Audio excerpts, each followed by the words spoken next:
each item.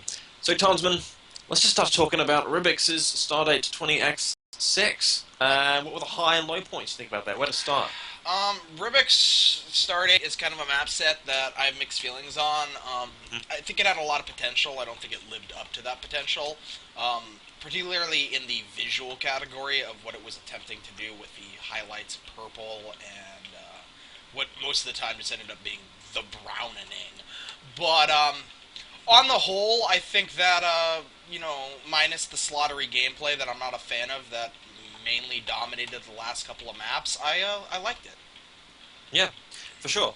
I think our opinion differs a little bit on the visuals. I mean, I certainly agree with you.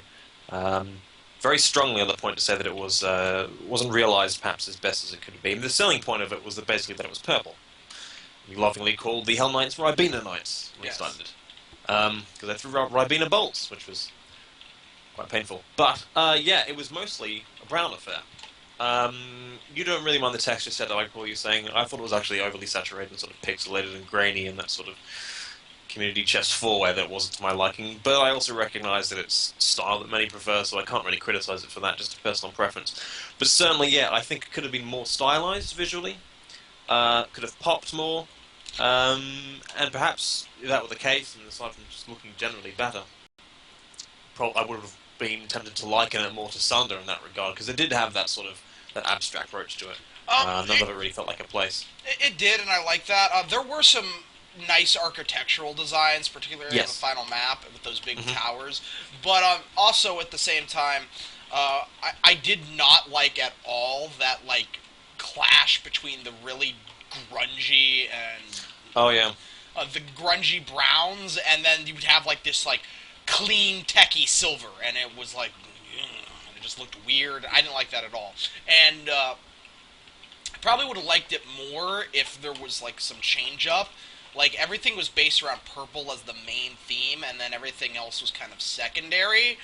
Hmm. With how it is now, it's almost as if the purple is the secondary theme, and the grungy brown is the primary. And I think that should have been reversed. I think there's a lot more room to do some interesting stuff with the purple than there is just the grunge. Hmm. 'Cause, I think actually the lighting probably could have been improved to work better with the purple as well. I understand Jimmy, just as an experiment, decided to make all the purple, change the palette such that it was full bright. oh yes, yes, and I think And that that popped a really heck of a lot more. Again, it's another point in favour of being looking a lot better had it been stylized a lot more and sort of had the confidence to go the distance. oh yeah, absolutely, I agree. But by that time, apparently, it was uploaded to games, so alas and alack, they won't be included. Um, Now, as far as Slaughter gameplay goes, because I understand that you're not a big fan, neither am I, incidentally. Did this map set appear? How did that relate to you? Was it better than most? Better than most, I'd say. I mean, it still had, particularly the last couple of maps, got really draggy. But Hmm. there was enough interesting stuff going on in the first couple of maps. Like you had that one thing in map 3 that was the dodge the Cyber Demon rockets and get them to hit the Revenants on the other's end. That Yep. was Frogger 2.0. I thought that was pretty cool. Stuff like that is where I really think that it succeeded. But again, the last couple of maps just became this gigantic slog that really brought the whole experience down, in my opinion. And you think that some of the ideas probably reused a little too often? Because I Yeah, recall yeah. encountering things like that map 3 moment that you mentioned and thinking that's really interesting. And then there were other very similar, not quite executed in the same way, sort of infighting concepts used later on that sort of made me think, yes, it's interesting, but I've done this before. And at the same time, it drags on for far too long. And this is now the fifth or sixth map that we're into, and it's feeling all kind of samey. Do you Yeah. think that's something particular to the map, or that's just Slaughter gameplay straight up? I think that's Slaughter gameplay, but it's also kind of particular to the map set. I think on the whole, though, the gameplay definitely was superior to what I mostly come across most Slaughter maps, in that it didn't bog you down, and when you got just absolutely swarmed with a billion monsters, it felt kind of like a set PC arena that was interspersed with normal gameplay, at least until the last couple of maps where it just became just oversaturation to the max.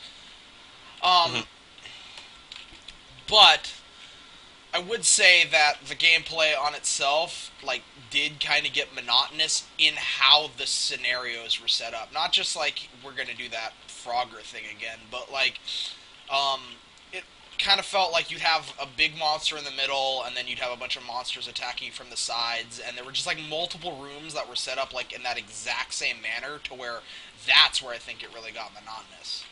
Hmm.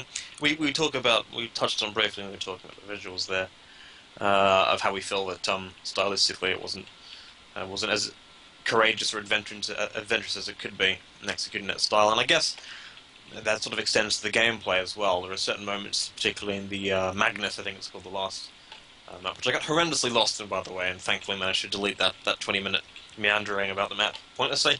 Um, we were wanting to get outside and sort of have some of the combat play around those two magnificent-looking architectural structures outside, but it was all sort of stuffed into the interiors. So I don't think there was enough diversities there. You know, fighting in some more interesting environments, coupled with the unique sort of stylistic approach, would have been more interesting, I find. So again, it's another case of sort of missed opportunity, I think, the map set. Um, yeah, I would absolutely agree with that. And Okay. I think that, but on the whole, I think that Stardate succeeded more than it failed. I just think that it's one of those things that if it had been more willing to take more risks and kind of be abstract in a way that we don't see a lot of the time in Doom, I think Hmm. that's where it had more opportunities to be better that I feel it just didn't realize. Hmm. It definitely stands out in my mind. It's a very unique map set, despite its failings, and Yeah. I would certainly agree in saying that the positives do outweigh the negatives. And more to the point, I think it's a good direction to take and a good mindset to have as a mapper when you're approaching something like a Slaughterfest map set. It's to me, it's almost like an abstract sort of approach to design that benefits Slaughter gameplay much more than trying to create a sort of realistic environment. Although perhaps there haven't been enough examples of the latter for me to be really convinced. But that's the case. I mean, Sunder to me just stands out as a sort of ideal sort of map set in that regard. But I think Sunder's kind of its own thing. I mean, I don't know. You've obviously never played Sunder in its whole, but playability, honestly, I think Sunder stands more out as like an architectural marvel and like Okay, that because there's a lot of just totally unplayable maps in Sunder, like precarious. Um, okay. So I mean, the case of the Sunder is that the author, Insane Gazebo, just wanted to say, okay, I want to make grand architecture, but it wouldn't make sense to have itty bitty gameplay encounters in here, so I simply have to pack it full of monsters. Probably, So it's almost like that was to accommodate the sort of architectural we can goings on. talk more about Sunder when Sunder actually comes out. But yeah, I would say that honestly, I don't think that'll happen, incidentally. yeah, I don't think that'll happen. I think Maybe honestly that Stardate kind of succeeds in terms of being like a grand slaughter map set more than Mhm. Sunder does. Just in terms Okay. of like complete package. While it So does, you definitely set the two aside there. I would kind of yeah set the two aside. I believe when we first started playing Stardate, we were on like map one, and I said this is kind of sunderous, just not like in the sunderous like oh my god, there's so many sectors it's lagging my computer, but sunderous in the way that things are just detailed by a sector being inside of another sector for no reason other than because it looks cool. Like there's like zero effort given to try and make it look like anything other than an arcadey style arena. And Mhm. I know like there's some people who absolutely hate that, but I really do enjoy when a map set acknowledges that it's just going to be kind of goofy and wacky, and it's designed to look unique and pop, and less like okay this is a tech base or okay I mean what the fuck was anything in Stardate? It was a brown purple thing surrounded by stars. That's all. Awesome. That's all it needed to be. But perhaps not awesome enough. Anyway, the music for it was actually pretty good, and I recall the first time I heard about Remix is when he uploaded some of his own tracks and his on a blog of his, I think, or maybe it was on General or what have you, which is quite experimental and unique sounding, and I really like the tracks. And the case is the same here. I really like the ones he's used for the most part, with a couple of exceptions, like in I think it was Map 5, which was very peculiar. Hmm. But yeah, the The tracks I think was secret okay. map The thing about the music. music. And the secret bonus Was, points for map 31. Yeah, what yeah. do you think about that? I thought it was pretty good. I mean, music in Doom, while extremely important, is like cinematography and film. When it's done really, really well, you notice it, and when it's done Yeah. really poorly, you notice it. But when it's Mhm. just done like good, it's like okay, that existed, and that's what I feel about the music. I mean, it all fit. Nothing stuck out to me as like, what the fuck am I listening to? But at the same time, nothing really stuck out to me as like, this is the best song ever. Oh my god, this is awesome. And it all kind of blended together after a while in like the same way that the maps did. I mean, like the maps, there were some high points and there were some low points. But Sure. I think that it was overall good, and while not phenomenally amazing, definitely did its job, and Hmm. good. That's I really mean, I guess that the music sort of blends together and complements the map, so it's, yeah. if you're using that in a sort of negative sense, then No, because it doesn't I mean, really matter for something that's like only 6 maps in length. I know I, you're saying it's more than just merely accommodating. no, I wouldn't say that it's a negative so much as like it does its job as backing. Like Yeah. there's nothing wrong with a backing score or just like individual components that you're not really supposed to notice. I mean, when they're done really well, that's cool and all, but I don't think they need to be. Like, if they're just competent, wouldn't consider that a negative at all. Title music's pretty cool though. Is the title music? You were actually Yeah. off to get yourself like a Coke float or something from the fridge. Got lost in it. And I was quite happy to just sit down and listen, munch on some salty pretzels in the meantime. Uh, Uh, that's the end of that. Well, in the interest of keeping Where's the Dead episodes to a nice and concise length, something approximating half an hour, which is looking increasingly impossible, seeing that we have monochrome coming up. We'll be cutting this one off here, this item, and giving it its scores. Gameplay, I've given it an E flat with an added ninth, and an augmented fifth. The visuals, a C sharp with an added sixth, which sort of sounds unresolved, like you could have done more with it. It's a good sounding chord, but, could have taken it the extra distance. Concept very similar, same chord, but with an augmented fifth. And the music, a G minor with a flat fifth, an augmented fifth, and a suspended fourth. Gee, where does he get these chords from? Okay, monochrome mapping project, 23 maps in length. Where do we start, Tarnsman? I think that a blanket statement that can sum up every single aspect of Monochrome Mapping Project is 10% gold, 90% total shit. Oh dear, that's a terrible ratio. That is a terrible ratio, and it's very unfortunate, but that's how I feel about it. I think Monochrome Mapping Project is the very definition of failed concept. With and I would say that it's 90% shit solely because it fails that concept. I mean, I always want to see the concept succeed, but it's 90% shit because 90% of the maps are just bad maps, regardless of the colors used. Like, Right. they just don't play well. They're very boxy, hallway-y. I mean, just not enough was done to focus on making good maps that people are like, oh, well, I'm only going to use 2 textures. I better, make this just this shitty hallway map. That'll work, guys, right? And I think it's more annoying to me in Monochrome's case because Monochrome was supposed to be the project where it's like, we're going to take away, color, and you're going to have to focus solely on layout and design, all the stuff that, the fundamentals of map design, but they were just totally ignored. Instead, it just seemed like an excuse to be as lazily accommodating to the concept as possible. Right. I mean, yeah, it's probably very helpful at this point to pin down exactly what the goal was. There's more than just. I mean, there's a point to just more than simply being monochrome. It was in order to, if I recall correctly, I initially just speculated that it was the case, and I double checked, and apparently it was that by focusing on monochrome, and removing textures and the like, you would focus on the other important elements of map design in order to make a better map, or highlight the best of the other aspects of map design in lighting and architecture and the like. And yeah, as you say, those things weren't focused on. It's almost as though that was completely disregarded in the minds of many mappers, 90% perhaps, across the board. I'm thinking, I will name names here, like maps by Jaws in Space, the like, were probably prime examples of this.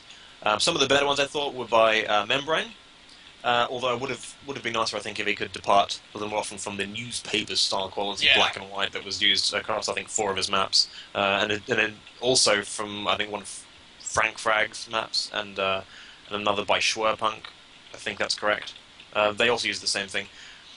I know. I think I'm probably alone in thinking that would have been nicer to have different sort of colours mixed up. Oh, There was no, actually one. no, I agree with that. I agree Yeah.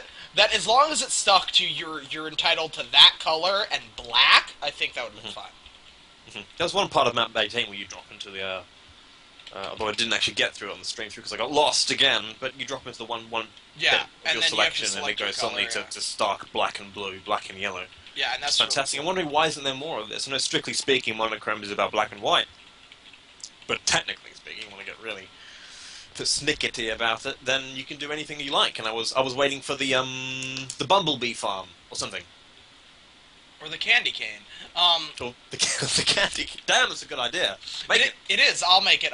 Anyways, but no, I agree fully and emphatically with that point. And more importantly, though, is just the fact that like with 1024 maps, as Essel's often lamented, and I agree with him that a lot of maps just instead of doing something interesting with the space, like cram everything into it and like. Well, I'm going to make a map, but it can only be 1024, so I'm just going to make it tight and small, and I'm going to cram a bunch of stuff into it. Kaika's map in, what was that? Yeah, Was it it's almost claustrophobia? as though they're taking the concept as a hindrance to Yeah. making the map that they would otherwise make. Yes, and Like okay, they have an idea for a map, and then the concept comes along, and they go, but I kind of still want to make the map, so I'm just going to cram everything into the 1024 sector. And then here with monochrome, the so exact it's the same idea. Yeah, I'll make the pretty map much. I want to make, except I can only use one or two textures, so oh well.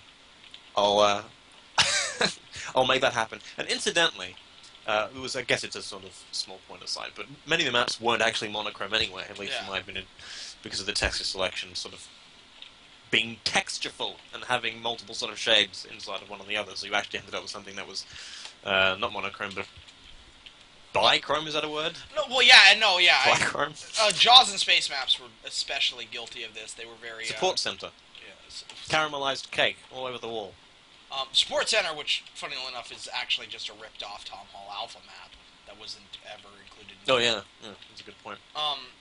But no, I think that that's definitely the case. Is that many people just tried to be as lazily accommodating as possible instead of doing interesting and new things. I mean, there is a lot that works in black and white that doesn't work in color.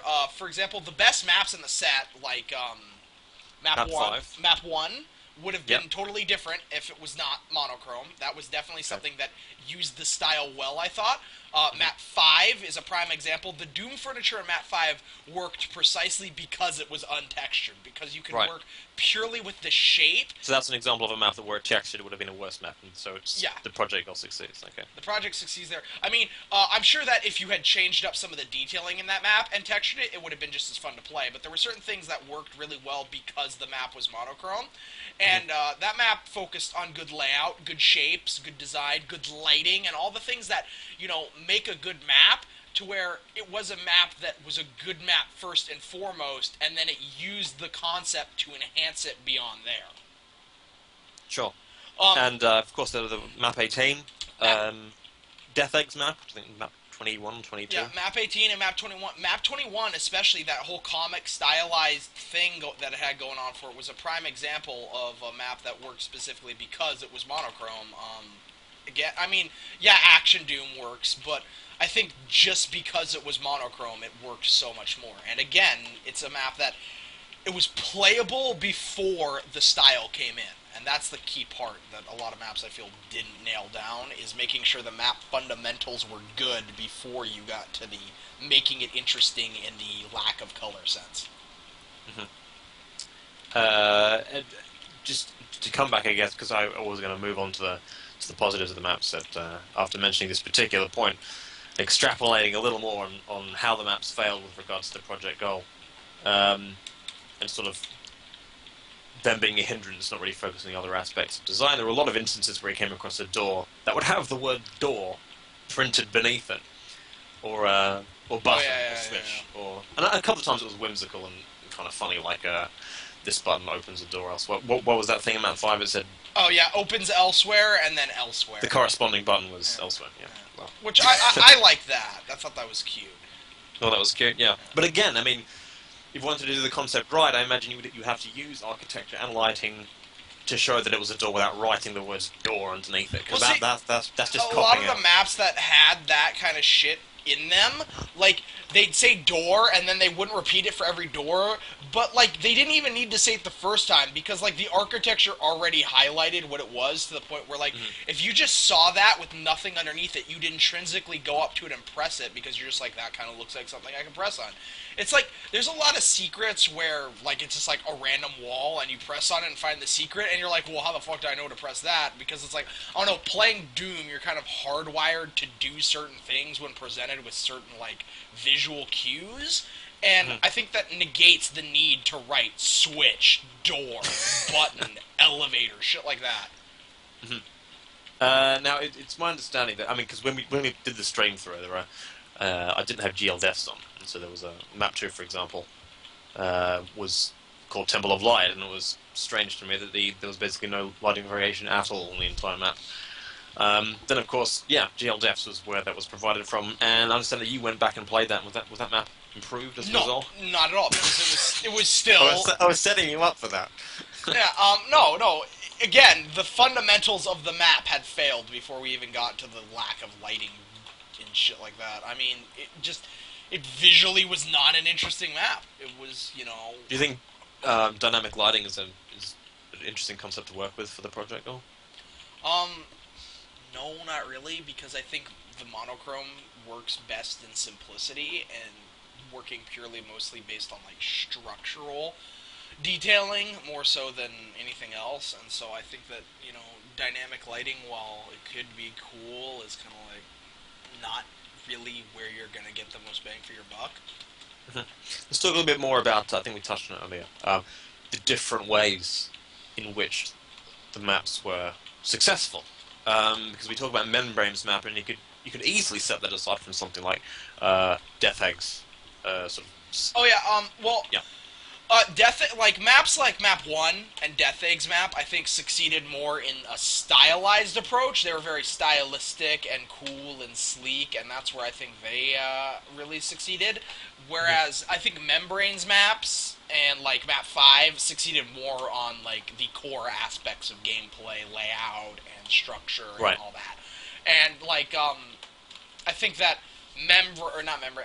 like, Death Egg's map and Map 18 and all that are maps that I think would be a bit worse if they weren't monochrome, whereas I think that you could still make Membrane's maps and Obsidian... Is it Obsidian who did Map 5? Whoever made Map 5, those maps, I think, could work outside of the monochrome a lot more than, like, Map 21 or Map 1 could, for example.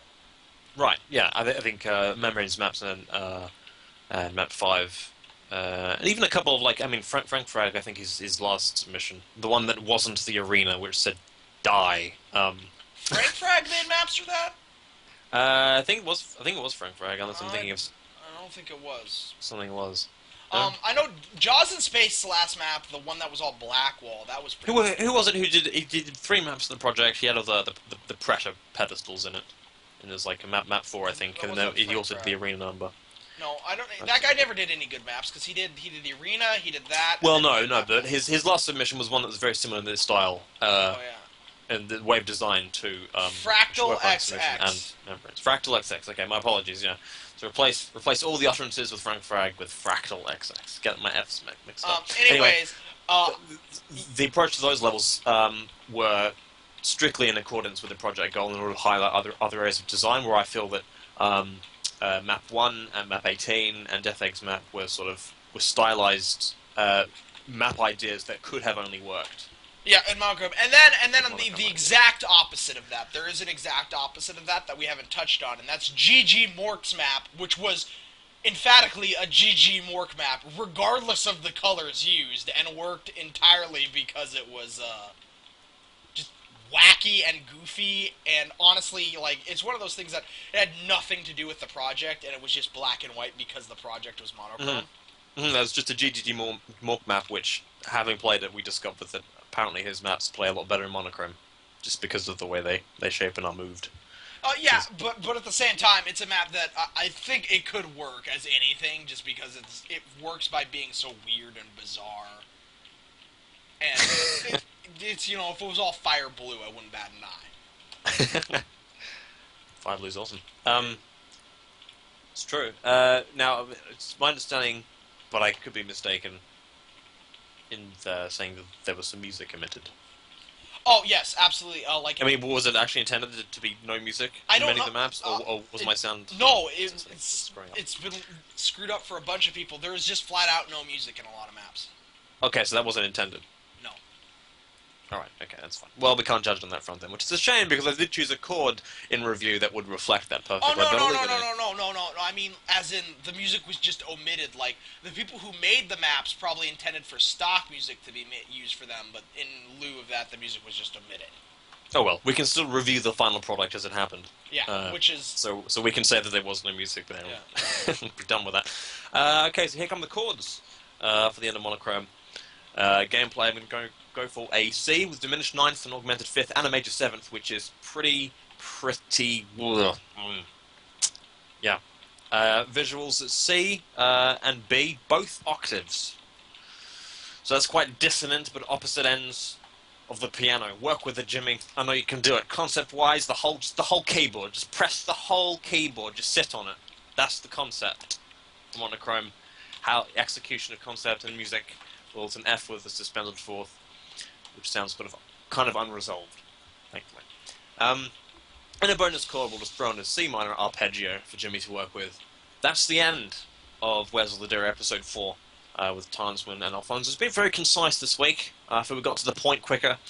Now, wrong with that. No reason to stretch it out if there's no need to. And next week we'll be taking a look at Realm of Chaos, which is by the Macintosh team. Next month, sorry. Again with Tarnsman, because he never leaves. I don't. I never leave. It's the truth. Alright, and also look forward to the Event 3 of the speed mapping coming up this weekend. Program B will be this weekend, discussing project leadership, and an interview with Rock King sometime in the future, probably before Natural 20, because Alfonso can't seem to schedule that. That's right. Well, no, I think I'm actually shooting deliberately for the Mordeth Award. In fact, I think I've actually submitted this review. It's in the... It's leading. It's leading the race. The interview with Natural 20, the Mordeth Award. Excellent. Correct. Absolutely. Join us next time. Dankeschön. Ta-ta!